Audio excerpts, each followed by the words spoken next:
listening to Rock and Roll Grad School with your hosts, Heidi Hedquist and Luke Poling. Consider yourselves officially enrolled. Hello, kiddies. We're going to have a good time together because we've got, no, it's not no problems. We've got problems, right? Yes. And the problem is you. So Or what you're going to do? I think that the problem is you. Could be either one of us. Depends on the day. We are talking with Glen Matlock, bassist, almost bassist to the stars, I want to say. And star in his own right. But yes, also very much so, bassist yes. to the stars. Because it's sort of like, again, we talked about this, I think last summer when I saw Blondie and no one in the audience seemed to know who he was. And I just wanted to start reading out his CV of like, right, give this man his due. He was the original bassist in the Sex Pistols, first and foremost. Yes. Since then, he's had 2 or 3 other bands. He has played with Steve Jones. He just tweeted out a picture of him and Steve Jones hanging out in LA. He is now, for all intents and purposes, the bassist for Blondie. And he was, if you listen to the show, Kevin Armstrong, who was on a few weeks ago on the Iggy Pop. It's not Lust for Life. It's the Idiot tour, right? Or did I get that wrong? It was Lust for Life. Lust for Life. I can never keep that straight. He played on that. But more importantly, he has a new record. And yes, I really like his stuff. It's great. The sound of them all are wonderful. All the older records. And this new one is more of the same. And he's just cool. Oh, very much so. Listening back to the interview, I was just still in awe that we got 30 minutes of his time. Right. And it's just so forthcoming and honest. Yes. And even there's a punk rock ethos that we get into a little bit, that it's not necessarily loud and rude and cursing on UK television, but it's still there and still burns very, very brightly. It does. I mean, someone's head needs to be on a stick sometimes. Absolutely. Got a few. Sticks or heads? Both. They just need to be true. Matched up. Set my sticks up. It's perfect.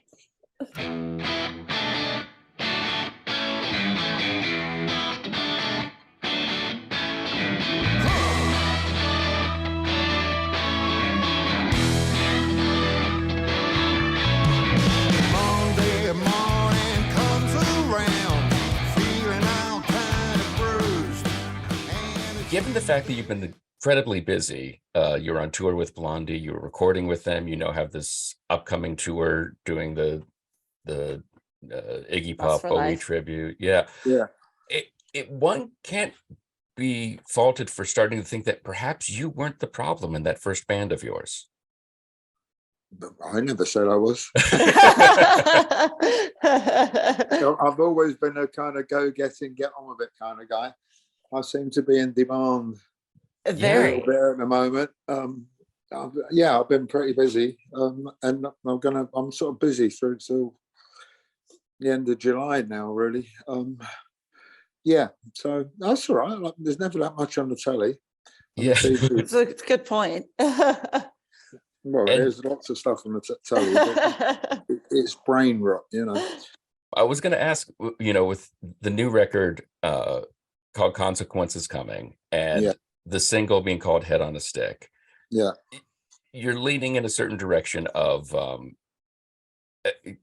hoping for retribution for some of the things that have been done to the country and the world. I think, I don't know where you are politically, and I'm certainly no Che Guevara, but I think a lot of people in the Western world, there's been this ridiculous lurch to the right by people who are sort of self-interested, self-entitled tosspots, I would call them, toe rags even, and it's not good enough. And I'm just railing against that a little bit, really. I think gone are the days when you can write a nice love song, because there's too many important things at stake, and I'm just trying to point it out. Me writing a song about it, I don't know that's really going to change much, but I think me writing a song about it and somebody else writing a song about it and somebody else writing a newspaper article and somebody going on a march and somebody standing outside a politician's house and somebody in the newspaper kind of bringing somebody to account and reporting on the nefarious activities they're up to. All that adds up somehow. If nobody ever did anything, then they get away with it scot-free. And my mission is to help people not get away scot-free, basically. Well, listening to the single, am I allowed to do that? I hope so. I hope so. One hopes Yeah, that's still it doesn't really possible. matter. You got to do it anyway. Yeah. So, you know, and the other thing as well is, I mean, some of the songs I went on a march, and it was basically, you know, we've had Brexit in this country, which is part and parcel of this sort of mugging people off right wing kind of thing. And it wasn't called that, but to me, it might as well have been the Brexit is dopey march, right? Right. And I was marching along the road and I bumped into Kevin Rowland from Dex's Midnight Runners. And there was like nearly 1 million people in this march, which got ignored by the press because they're all right-wing leaning. But in the middle of Piccadilly in London, in the throng of people, there was a guy on a tricycle with a trailer on the back, and he had a big ghetto blaster. And he was playing music. But one of the songs he played was Let's Stick Together, Brian Ferry's version of it. But I know it's by Candy, and they probably got it from some old blues guy. But I thought, what a great place to have a kind of a unifying song played. So a couple of the songs I've written on the album, Consequences Coming or Head on a Stick, when I was writing it, I could imagine being on that march and my song being played while we're on the way to kind of tell them what we think of them, basically. So, well, and I think I saw in some interview where you referenced Pete Seeger and the idea of if I had a hammer. And well, yeah. You go to Woody Guthrie's, you know, This Machine Kills Fascists, sort of taking art to kind of call out what you want. Even Trini Lopez, you know, I mean, I who had a hit with, that's how I first knew that song, and I realised it was Pete Seeger. But yeah, I feel I've been saying the same things for quite a while now, as other people have. I think I've kind of got hip to their little game before people got hoodwinked, and are now beginning to see, you know, maybe they were taken for a ride a little bit. So yeah, I felt I've always tried to hammer out of a warning. And now the drag is, I wrote some of those songs a few years back, but you don't, you know, unless you're kind of Taylor Swift or somebody like that, you don't get to write a song, go in the studio, and the next day and it's out the following week. You know, there's a certain sort of mechanics and economics involved in it. Sure. And so it's taken a little bit of time. I actually felt that my record was going to come out a bit too late and I'd missed my moment, but I don't think I have, because it's just going from bad to worse. I know. I was going to say, unfortunately, it's right on time. It is. That's well, and sadly, you know, all of those songs that we're talking about, they're still just as relevant today. We aren't listening or learning from mistakes, I think. That's why you had to write this album and not a Flowers and Love Song, Dancing Through the Daisies. Well, yeah, you know, and in England at the moment, hyacinths are out of season. So, but yeah, no, I don't think I'm the only person doing that. And also, but the more the merrier. But also, I like a record by a guy called Edwyn Collins. He used to be in that band Orange Juice, and he had quite a big hit with that song. Never met a girl like you before. You know, with the kind of with the Isley Brothers kind of Summer Breeze guitar riff in it. There's a great line in the song. He says, too many protest singers, not enough protest songs. And I thought, right, I'm going to write a few, you know. Perfect. So, there you go. Yeah. That's it. But also, I think, you know, I've not sort of written an album that's a kind of a diatribe, like some kind of Karl Marx manifesto. I think there's some good tunes on it. There's some great players, some great musicians on it. Nell Slick, Clem Burke plays on a couple of tracks, loads of people. And even quite chuffed that I went to see the opening of the Clash exhibition at the Barbican in London. When I was about to start recording the album, which was kind of 2 years ago now, but I didn't finish it in one go. And I'm standing there, and Norman Watroy from the Blockheads, you know, the Blockheads? Yeah, the Blockheads. Of course. He came and he went, hello, Glenn. I said, Norman, what are you doing tomorrow? And he said, I don't know really, why? I said, well, I thought you'd be busy. And he said, you know what, Glenn? everybody thinks that I'm busy and don't call me up. I said, well, in that case, it sounds like you're not busy. Do you want to come and play some bass with me? And he went, all right then. And that was it. I love it. You It's know, perfect. and I love his bass playing, but I like having other people do things of my things because it takes it in a different direction. You know, you write the song and then it's up for grabs with the people you've chosen, persuaded, hoodwinked, or deigned to play your record with you. You know, and you've got to give them some breathing space, and that's what I like doing because then it takes a different direction, really. You know. Of And one course. thing I love about so many of your tracks of recent years is this combination of an acoustic rhythm guitar and an electric guitar playing lead. And there's something Well, just magical about that yeah, combination. I kind of dig that. I mean, I write most of my songs in acoustic. I'm a big fan of the Spiders from Mars. You know, we got all the silly spaceman stuff and all that. But what I like about it is that Bowie played rhythm acoustic guitar on a lot of it. Right. And when it locks in with the hi-hats of a ride, it makes it swing a bit more. You know, it's kind of cool. Now, the only drag is, unless you're doing massive, big shows with a great PA, if you're doing clubs, which I've been doing, the acoustic, you get it so loud and then the band starts playing and it all starts feeding back. So it's a bit of a Balancing act. a juggling act. But yeah, I like doing that. I like strumming.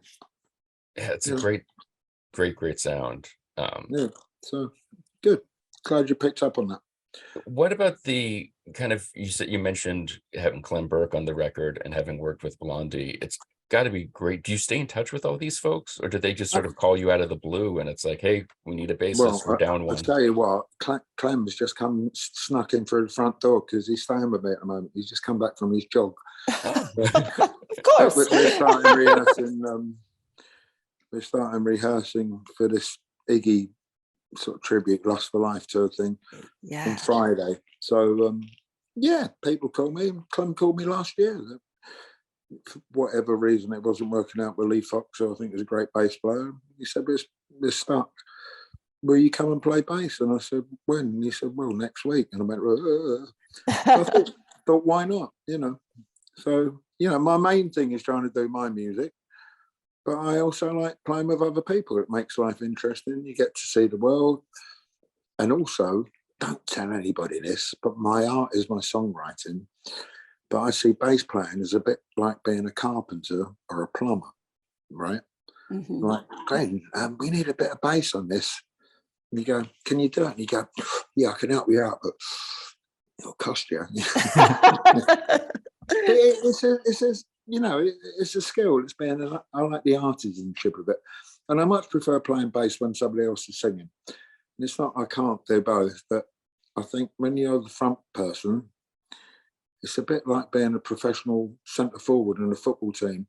You got to be at a point, right? You know, I want you guys, I want the football to be there, or I want the crowd to go there. And you can't do that when you're playing bass. You know, take it down to the bass and drums, right? You can't let go. You know, it's all to do with the showmanship side of things. So, yeah, there's got three jobs in that role for sure. Plus, you know, obviously your friends who are seeking you out, much like the friends you're seeking out, it's a bit reciprocal. You're able to add your talents and style to things that they've created too, and it just continues to snowball for all of you. Yeah, hopefully, you know. It's amazing for us as the listener and the audience. Yeah, you know, I think, you know, music's pretty much the same, and you put your little flourish on that. And I think when people get to a certain level of playing, it's not really about technical proficiency. People tend to transcend that and play like their personality a little bit.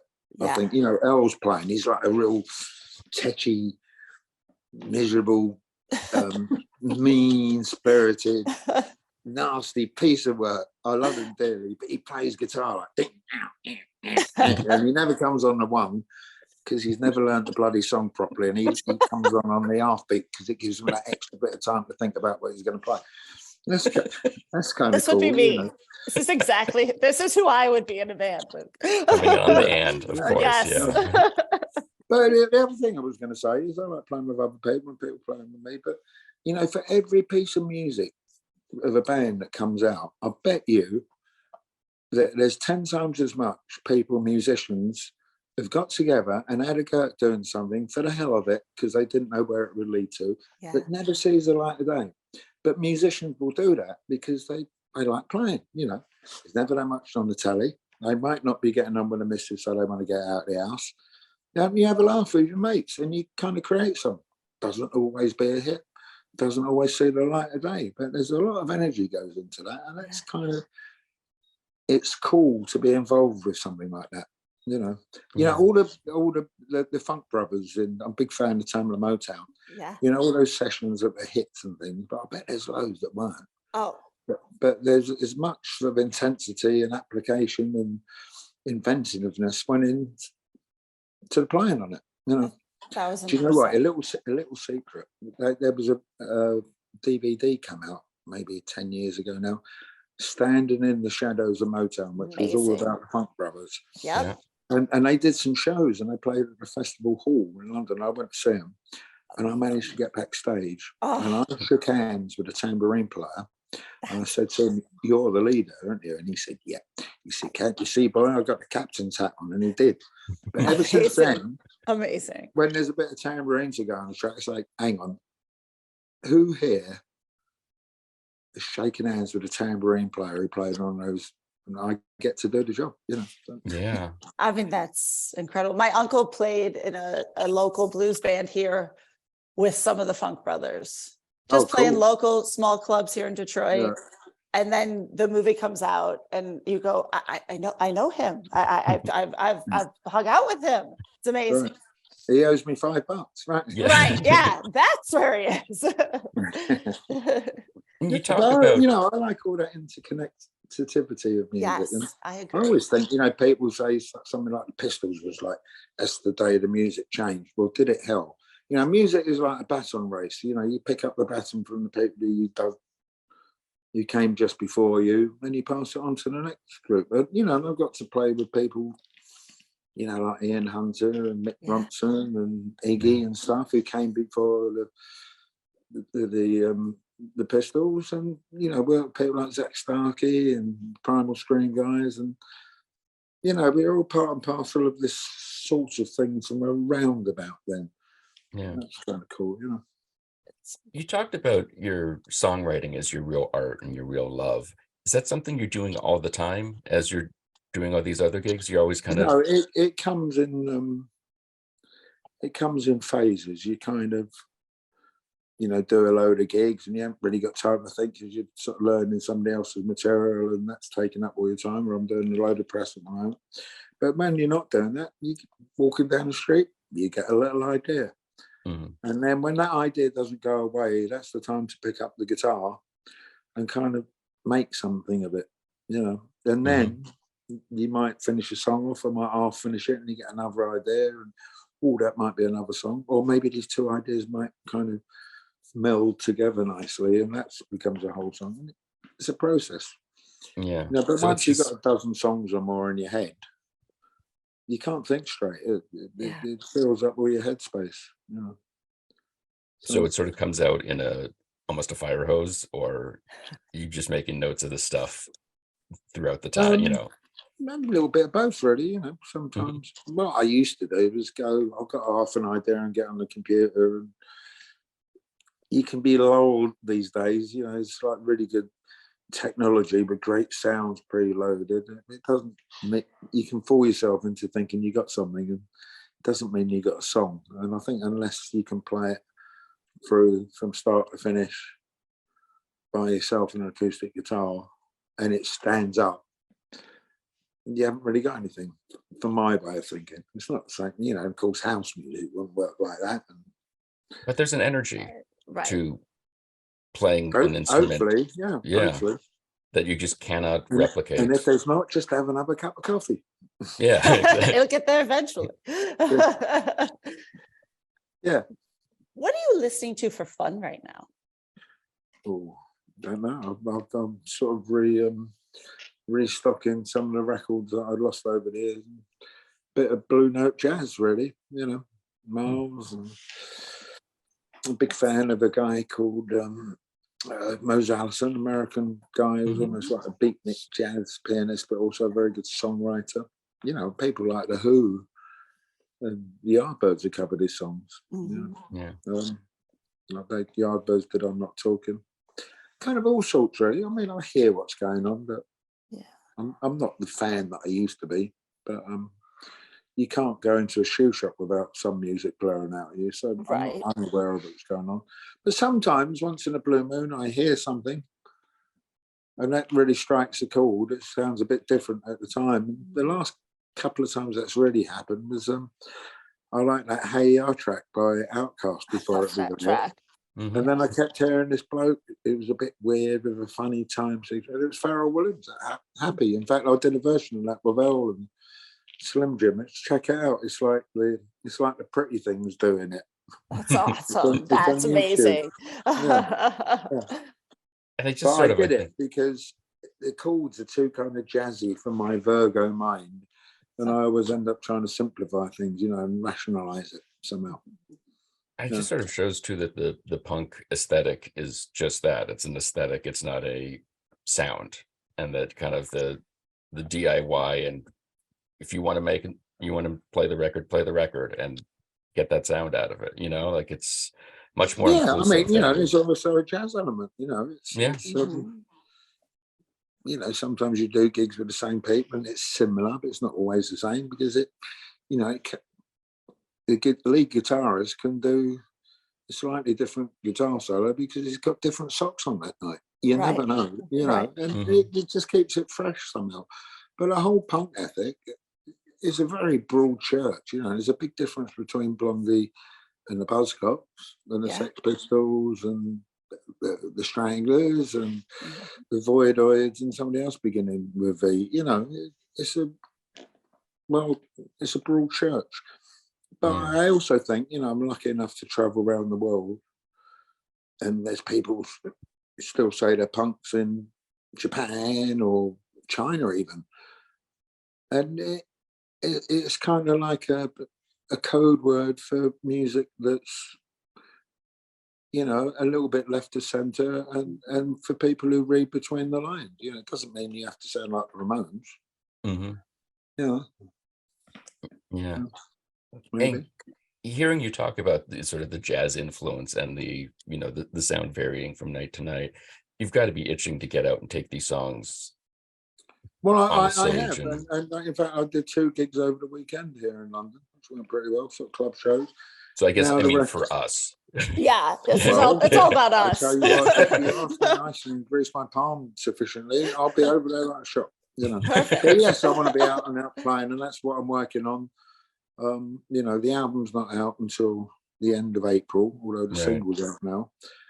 And hopefully we can set up shows and play wherever it'll have us,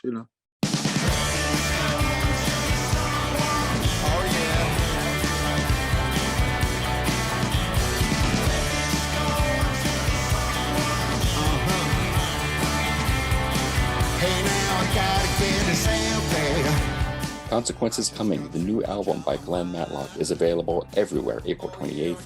For more information, you can check out his website, glenmatlock.co.uk, and you can follow him on Facebook, facebook.com/GlenMatlockOfficial.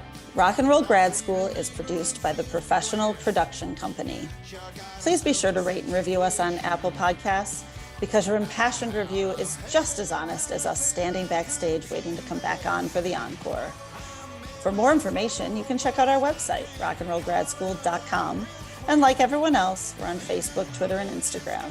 Today's show was recorded and produced by Heidi Hegquist and myself from our world headquarters located on the 2nd floor of the professional office building, centrally located downtown. Our reluctant executive producers are John Sauvé and Sandy Stone. Our willing executive producers are Rachel Allen and Randy Jeanette. Our intern is Zach Jackson. This one's for Philippe. Thanks for joining us. Good night, drive safe. May all your favorite bands stay together. Guess what you don't know doesn't hurt you. But there are some things you should not forget. I'm maybe slow, but boy, I caught it out real quick. Then gonna let this go until someone's head on a stick. Oh yeah, don't see how this could be. They're going